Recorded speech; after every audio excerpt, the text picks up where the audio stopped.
Hello, this is David from DN Cognitive Counseling. Tonight I'd like to talk to you about step one of recovery. A lot of people think that when you walk into a program, you are now working step one. In fact, if you read a lot of literature about addiction, you will see a lot of people talk about that when you walk into a treatment center, you are working step one because you're admitting that you're powerless over your addiction. For those of you who don't know, step one states we admit that we're powerless over our addiction and our life became unmanageable. Now, that addiction could be to alcohol, it could be to cocaine, it could be to heroin. It doesn't make a difference what the addiction is to. It could be to sex, it could be to gambling. That's the reason why all the 12-step programs work the same statement, just putting in their substance of choice as what they are admitting they're powerless to. And a lot of people get confused by this and they don't understand it. What do you mean I'm admitting to an inanimate object that I'm powerless? I don't even know what that means. Now, first off, I'd like to talk about when people seek treatment. The majority of people that seek treatment are not looking for treatment because they want to stop using their substance. The majority of people enter treatment to get somebody off their back, whether it be a parole officer, an ACS worker, family members, a job, but somebody or something's going wrong that is saying, if you don't do this, if you don't stop this substance, I'm leaving you. We're getting divorced. I'm going to take you to court and take the kids. And their life is become unmanageable because of the events that led to them seeking treatment. Not because they're saying, I have a substance abuse problem. I'll give you an example of this from many people with DWIs. Many people that came in for DWI, the first thing they would say is, man, I was at the wrong place at the wrong time. I mean, think about that for a minute. I'm drinking alcohol, I'm getting in my car, I'm driving. If I killed somebody, I'd be doing 15 years in jail. And my statement of that I got to a treatment center instead of jail for a long period of time is that I was at the wrong place at the wrong time. A lot of times I like to think you were at the right place at the right time because something really bad could have happened that didn't. But people don't look at it that way. They look at it as the consequence for what they did was the wrong thing. That's the bad part. Not what they're doing to themselves or putting themselves at risk. Through the years that I've worked where I've worked, I can honestly tell you the horror stories of people who have hurt themselves, their lives, families through their addiction. And it's incredibly sad because it's preventable. We're dealing with now a situation where we don't know what's outside of ourselves and what's preventable and not, where we can go, what we could do, and it scares people. Yet, more people die from substance abuse than what's been going on, and yet people continue to choose to use substances over and over. And when I put substance here, I don't mean because it's illegal. I put alcohol here, I put cigarettes in this. I put all these things that destroy ourselves, all in the name for temporary relief. Because that's what substance abuse is about. I get temporary relief for long-term pain. As they say in Japan, first the man takes a drink, then the drink takes the drink, then the drink takes the man. And that's a statement that's been around for a very long period of time. Because what ends up happening is your substance abuse will take you. Besides your family, besides all the things that you're trying to build, your life is in jeopardy. And as I said, the numbers that have gone has been astronomical. Sadly, I lost a client who was 18 years old recently because of this situation. There's been a break. Couldn't see him, and I heard the news, and it's horrible. But he wasn't working step one. Step one was out the window. What he was doing was, I can control my usage. I can deal with it the way that I've always dealt with it, and it's going to be fine. People always think it's going to be fine until it's not fine. This is the reason why denial is one of the hallmarks. Denial is the hallmark of almost all addiction. If you truly felt it, you wouldn't be doing it. Think about a 2-year-old.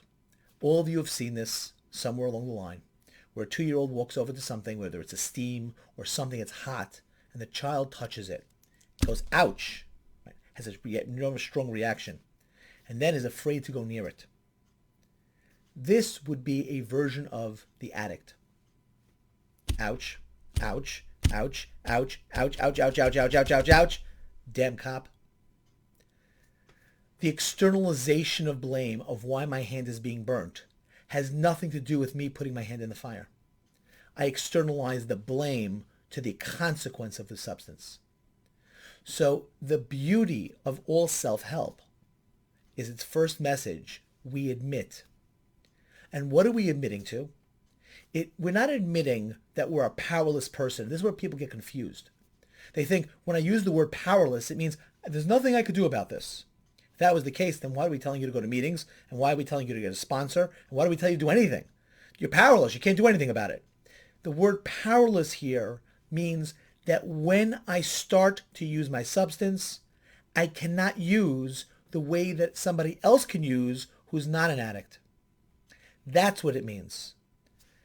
Just going to ask you one question.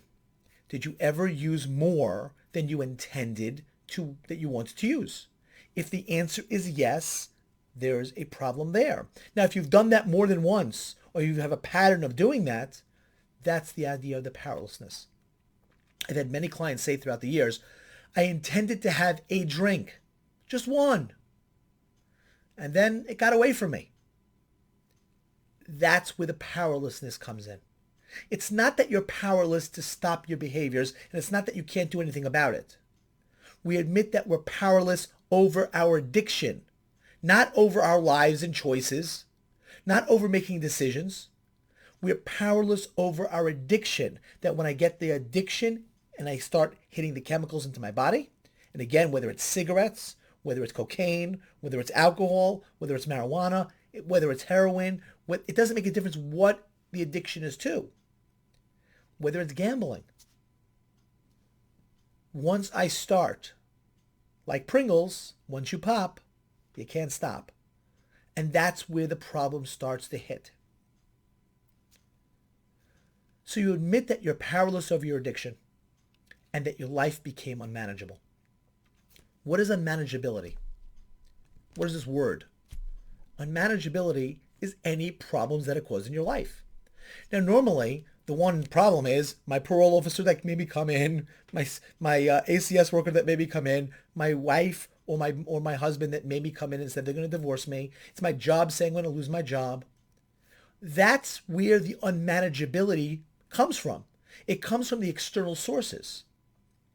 So when identifying in step one, you want to look at the times and go over the times in your head. How many times did I say I was not going to do this and it happened anyway? How many times did I say, no more, get me out of this, I won't do this again, and then you did it again?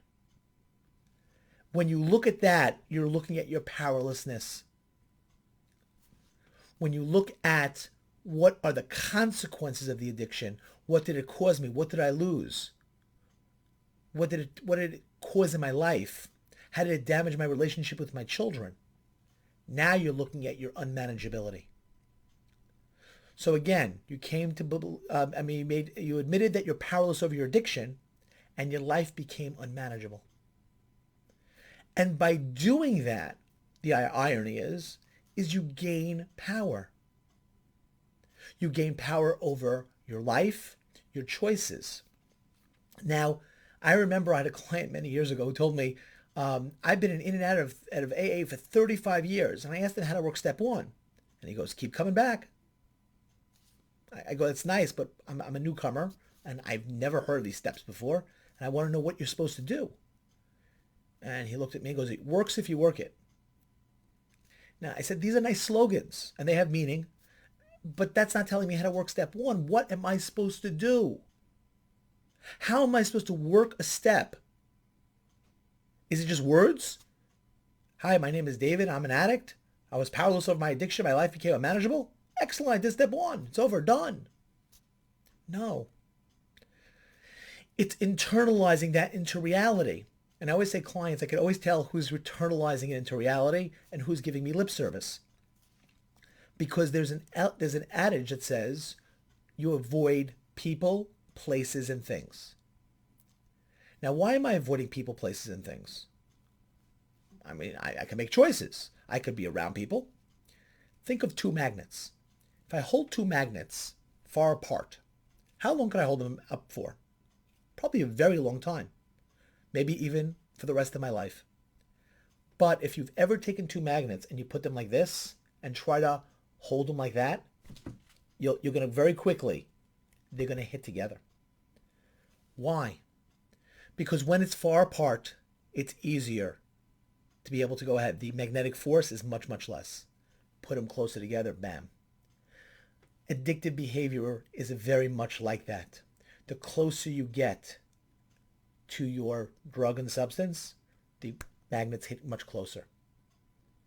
So the way that you avoid the amount of energy you put into you identifying your people, places, and things, the amount of work you do in avoiding people, places, and things, the amount of support you get when you have to deal with people, places, and things, is a direct testament to how serious you're taking your first step. And for most people entering treatment, it's not much at all. The beginning of treatment is primarily trying to convince people that they should take treatment seriously. I can't tell you how many times people come in and they're like, this is bull, I don't need to hear this. And the ones that stick around for long periods of time, they are the ones that later on say, oh my God, I see how crazy I was in my thinking. I didn't even realize how much it was, how off I was. And it takes time to work these steps properly. It's not a matter of, okay, I did step one. Man, that was quick. If you're doing steps that way, you're not doing steps because you're not doing the work. It really is identifying and changing the way that you think. I know I did a video before on how rich people think and poor people think. And I happen to like a lot of the books about people like Robert Kiyosaki and Rick Edelman, who go through the different ways people think. And I've worked with a lot of people who are very successful, and I've actually seen that mindset. The same manner that it takes somebody to change that mentality and the same steps you go through are the same steps that you go through in recovery. It is the same thing because you're battling the same kinds of mindsets and the same kinds of thinking process. It is not easy to change a person's thinking process. That takes work. And a lot of it. Whether if you know anybody who has obsessive compulsive disorder, just tell them, just change the way you think. Or anxiety. Did a video on what if, and I've gotten very good feedback on the video. And I have people have to watch the video 10 to 15 times a day to try to internalize it because you're really building a muscle. It's the same as if I had work out. If I try to take 100-pound weights and I start trying to lift them, very quickly I'm going to hurt my arms. Why? Out of shape. But if I start out with 10-pound weights, then I get to 15-pound weights, then I get to 30-pound weights, and every day after day I'm building myself up. In a couple of months when I get to the 100-pound weights, it's not going to be so bad. And I can actually do pretty well with them. Why? I strengthened myself. The same way that you have to strengthen yourself in your steps. When you work your step, a lot of times you don't identify everything right away. I'm going to give you a story that took place many years ago. It was a client that came in and he was talking to me about the fact that he is going crazy. He moved into a new place and all of a sudden he wants to relapse. Now, this client is clean for I think it was 5 or 6 years. And he goes, man, I want to relapse. I don't understand why. Now, this is a guy who actually was taking his recovery very seriously. He made meetings. He saw a sponsor. But he was getting close to relapse. And he said, I'm recognizing it. And it was very confusing. And I'm trying to understand what's causing this. And his job is going well. And the only thing he did is he moved into this new place. And he does seem to be fine. Everything was going on well in his life. And we couldn't figure out what was going on. He said, you know something? Why don't you stay by a friend for a couple of days? And he did. And he stayed by the friend, and he said, I did not at all think about using it all. It was great. I was like, oh, wow, okay. So let's go back, and you go back home and see what happens. Right back to wanting to use again. Again, the craving stuck coming back, and can't figure out why. And it got to the point where it was getting like really crazy. And again, we moved to somewhere else, and he stayed, I think it was my family. Again, the cravings are gone. And it took us about 2, 3 months to figure out. He moved in to, I think it was a donut shop. It was downstairs. And at a certain time, they started making the smell. And this smell was where he used to cop. It was in a place that was very similar. And that was what was setting him off. It was the smell of that donut shop. He ended up moving and to get himself out of that situation. But he couldn't even recognize that would be an issue. And of course, who in the world would think that a smell could set somebody off that way? And who had about, I think, 5 to 6 years clean with no using at all and wanting to stay clean. So working step one, a lot of time takes a lot of work. But you can do it.